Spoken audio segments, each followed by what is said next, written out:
Hi guys, I'm just going to install the Xbox Series X wall mount bracket on a wall here. I think I'm going to put it just about here, and on the other side I've got a PlayStation 5 wall mount as well, so I'll be installing. You can see you're going to hang a headphones in the middle and your controllers on each side. So they've got like a spirit level here in the bottom, makes it easier to level up, and you've got your screw holes there you can see right through. I think this is a good idea, really. Make space if you've got a confined space in your room, which I have. So I think it's going to look good with the Xbox sitting on top. I'll show you when it's done. It should be quite simple, this. Nice and easy. And alongside of it will be the PlayStation 5 next to it, so that'd be awesome. My headphones dangling down and my controllers up there resting, charging up.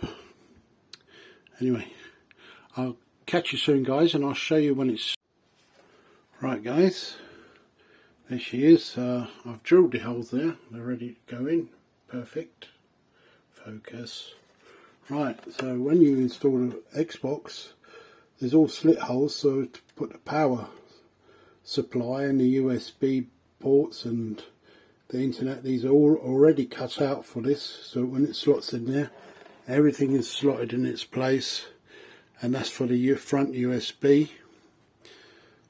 So it should look down there, so that should be just perfect lining up. Right, when I get my hands steady.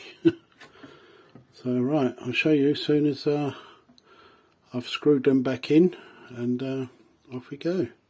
Right guys, here you go.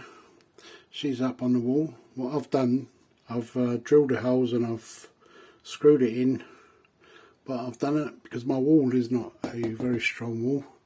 So I've got a tube of no nails glue, and I've gone round the back of it. I've done a cross of glue on the back, and I've gone literally round the edges with that no nails glue. So make sure, because this Xbox is quite heavy, so where the hollow wall, I've drilled special screws in there, so when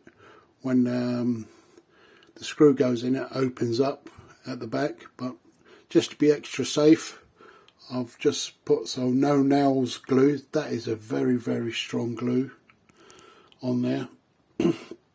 So yeah, so I'm going to leave it till the morning and let it set before I put the Xbox on there, and I think that absolutely looks wicked there. Anyway, catch you in the morning. There you go guys, this is the finished result now. The Xbox is on. You got your USB for your cable to go in. You got your controller rest here. So if you've got another one, you can have another one here rest. You've got your headphones dangling there, and you've got your ports there. Just got to click in there. That's how it is around the back here. So it's like a little cage it sits in. There you go. So it's nice and snug there actually. This is much better than the PlayStation one, really. The PlayStation one I'm not too sure about really. So I might have to get another PlayStation mount, wall mount. I'm not happy with that one. There's quite a few different wall mounts, but this one I liked really for the Xbox, and I think this is awesome. And she's on. Right, it's done.